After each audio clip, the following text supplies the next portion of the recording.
Here with Matt from Creative Solar. And we're going to chat a little bit about solar.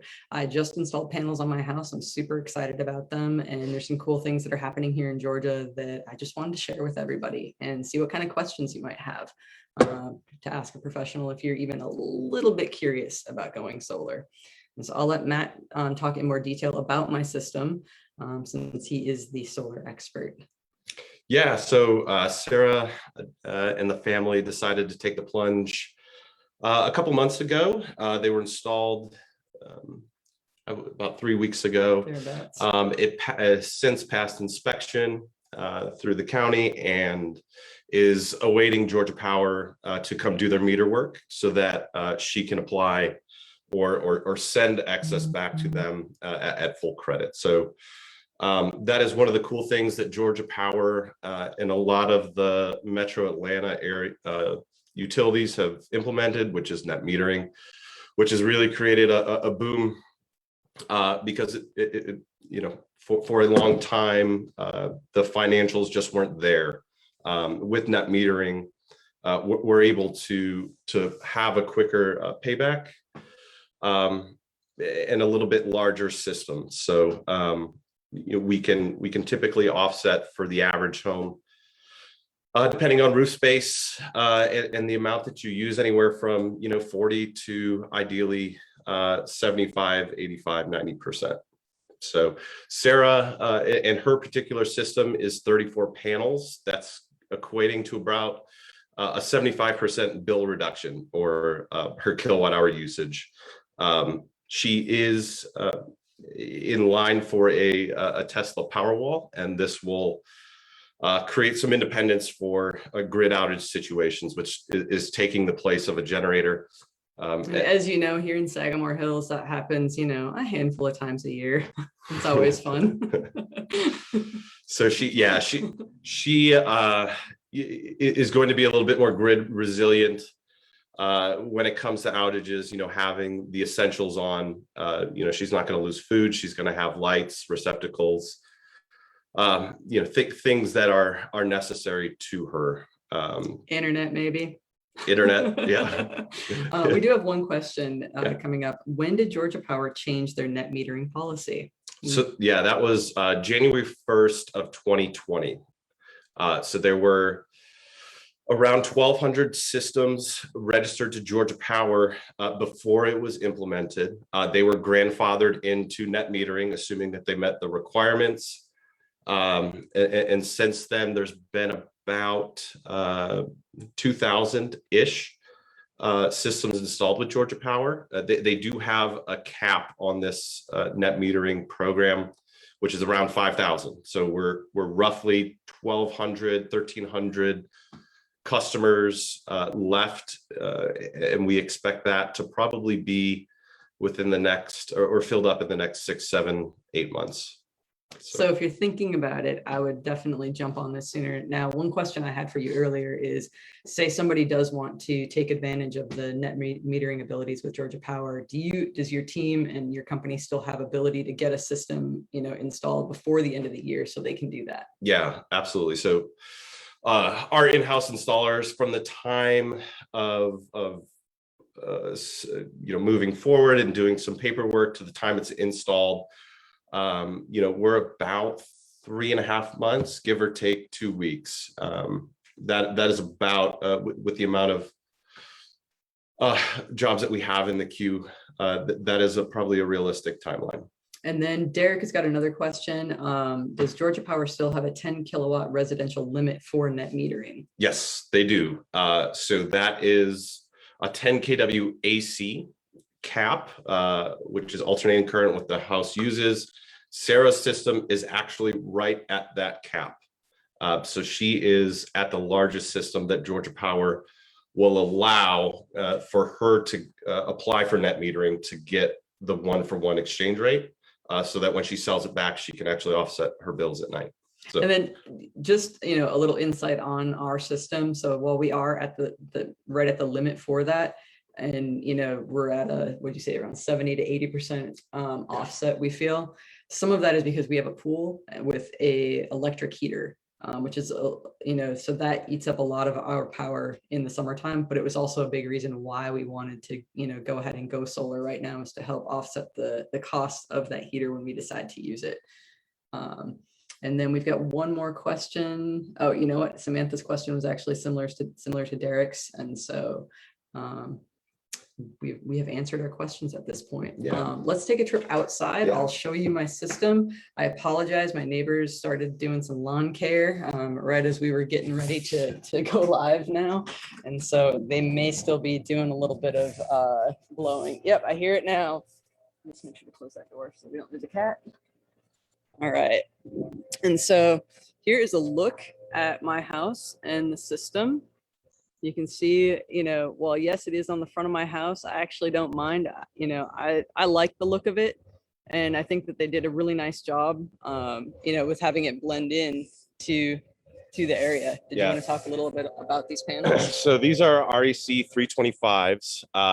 And pretty much now the standard practice is a black on black panel. So you can see a black frame here with a black back sheet and a black cell. So traditionally, people think of a bluish hued cell with a white back sheet and a silver frame.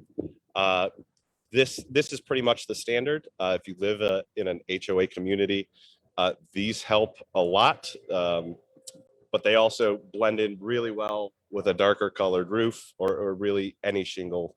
We do our best to keep it symmetrical. Luckily, she has a very, a one pitch ranch here, which makes it keeps it nice and tight, nice and neat. Here, we'll take a quick look at what other components go into and would be sitting on the outside of your home in order to allow you to have a solar system. We're just going to duck through the trees here as we walk to my side yard. So bear with us.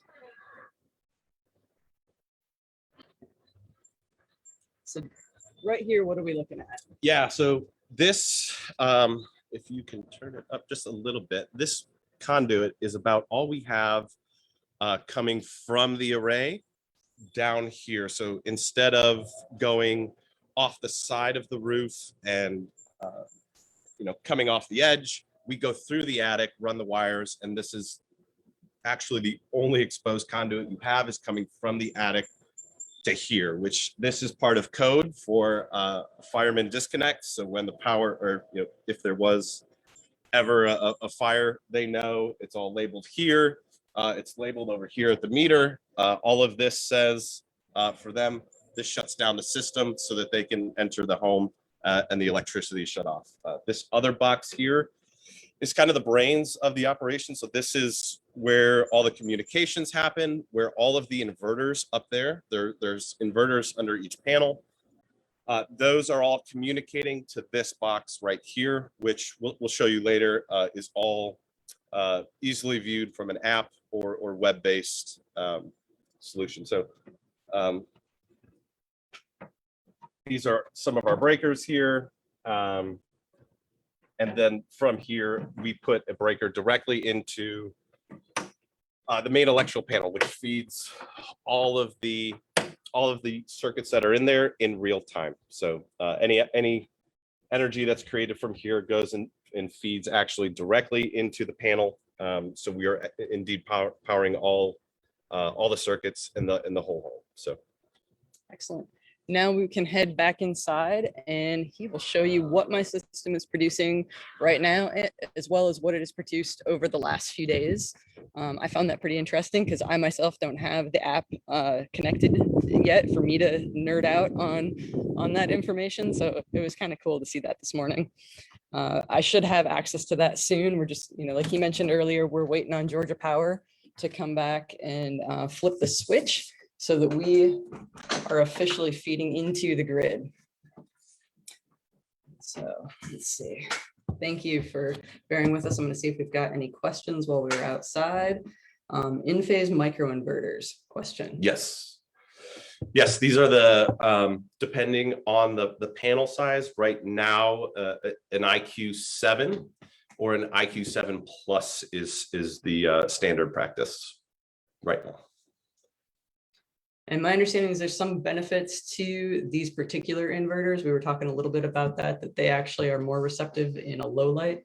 situation, which we saw as we were taking a peek at my system live this morning. Yeah, so these inverters do a really good job of starting to produce in low light scenarios. So this is the basic platform. This was the production from yesterday. You can see while it is just a small amount, we are even picking up production here at 7:45, 8 o'clock. There's a little bit of there's a neighbor's tree, and you can see when it crosses that at just about this time, 11 o'clock, we really ramp up production here. Yesterday, there were some clouds in the afternoon, but a better depiction of this is something like this on a perfectly sunny day. So you could see once it crosses this, increased production here, and all the way, while it is very low, we are still picking up at 7:30, 7:45. So you're able, this is mostly web-based, app-based, but it does keep stats for the week, the month, the year. You can even see this down per panel. So this is to the 24th. I don't know why we're not getting newer data, but anyway, yes, you can see production down to the panel, day, month, year, lifetime. This is the monitoring that comes with that, with the Enphase inverters.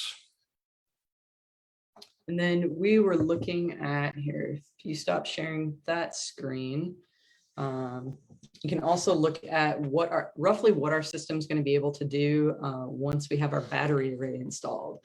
Those are currently on back order right now. And let's see, we've got a question. So that's a 43 kilowatt throughout the day. I can't quite see the numbers from Derek on when we were looking at. Yeah, so screen again. Hold on, Derek. We will we'll pull that back up and talk about it and answer your question here.